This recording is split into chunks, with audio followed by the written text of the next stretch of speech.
श्री गुरुचरित्र मराठी अनुवाद अध्याय 20. ब्राह्मण स्त्रीची पिशाच्च बाधा दूर केली. ओम श्री गणेशाय नमः. श्री सरस्वतीय नमः. श्रीपाद श्री वल्लभ श्री नृसिंह सरस्वती दत्तात्रेयाय नमः.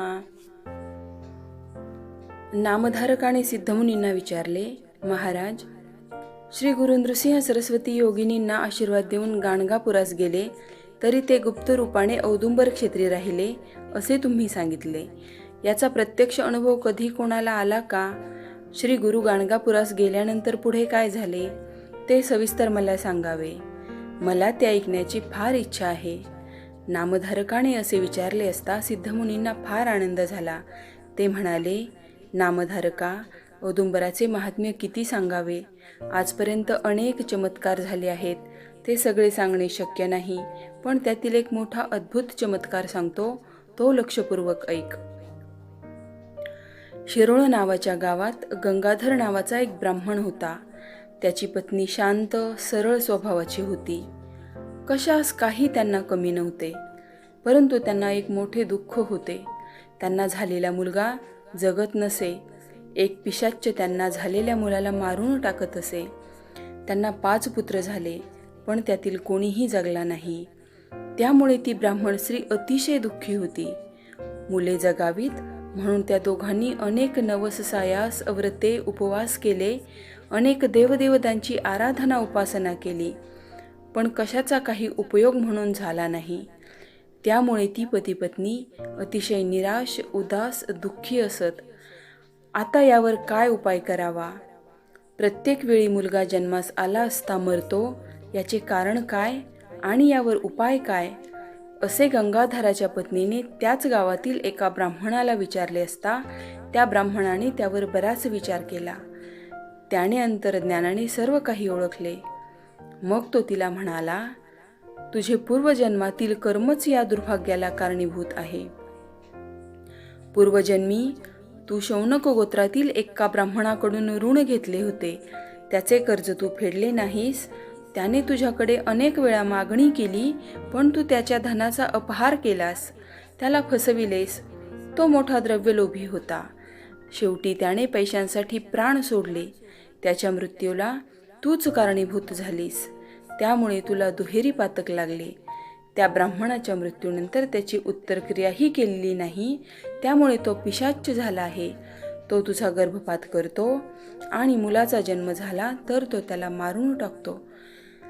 यातून सुटण्याचा एकच मार्ग आहे. त्या ब्राह्मणाची तू उत्तरक्रिया कर, म्हणजे त्याला सद्गती प्राप्त होईल. श्राद्ध कर्माच्या निमित्ताने त्याच्या शौनक गोत्रातील ब्राह्मणास 100 रुपये दान कर, म्हणजे त्या ब्राह्मणाच्या द्रव्याचा अपहार केल्याचा दोष जाईल. अगोदर तू कृष्णातीरी जाऊन 1 महिना उपवास व्रत कर. तेथे कृष्णागंगा संगमावर अनेक तीर्थे आहेत. तेथे औदुंबर वृक्ष आहे. तेथे तू औदुंबराची आराधना कर. तेथील पापविनाशी तीर्थात स्नान करून औदुंबराला 7 वेळा पाणी घाल. श्री गुरूंच्या चरणांवर अभिषेक करून यथासांग पूजा कर. असे 1 महिना कर. तेथे श्री गुरु नृसिंह सरस्वतींचे वास्तव्य आहे. मी सांगितले तसे केलेस की श्री नृसिंह सरस्वतींच्या कृपेने तू पापमुक्त होशील. तुला शतायुषी पुत्र होतील. ब्राह्मणाला 100 रुपये द्यावयाचे. ते नंतर ही सर्व कर्मे त्या ब्राह्मणाच्या प्रित्यर्थ करावयाची आहेत. यामुळेच तुझे सर्व दोष जातील. तुझ्याजवळ धन नसेल तर तू चिंता करू नकोस. तू मनोभावे श्रीगुरूंची सेवा कर. ते कणवाळू आहेत. ते तुला पापमुक्त करतील. हे ऐकून त्या ब्राह्मण स्त्रीचे मोठे समाधान झाले. मग ती औदुंबर क्षेत्री आली. तेथे तिने संगमात स्नान करून श्री गुरुचरणांची पूजा केली. औदुंबर वृक्षाला प्रदक्षिणा घातल्या. याप्रमाणे 3 दिवस सर्व काही यथासांग केले.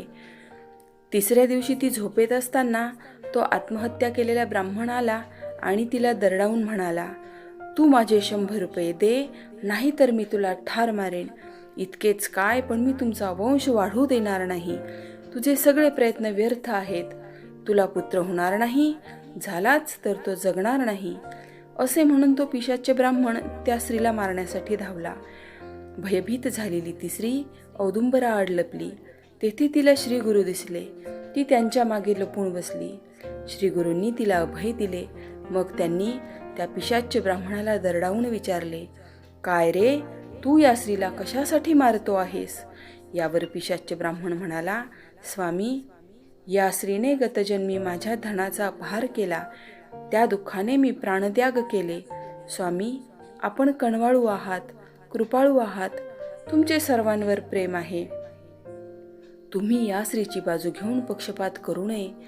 यावर श्री गुरु संतापून म्हणाले, तू माझ्या भक्ताला त्रास दिलास तर मी तुला शिक्षा करीन. मी सांगतो तसे वाग, यातच तुझे कल्याण आहे. ती जे काही देईल ते मुकाट्याने स्वीकार.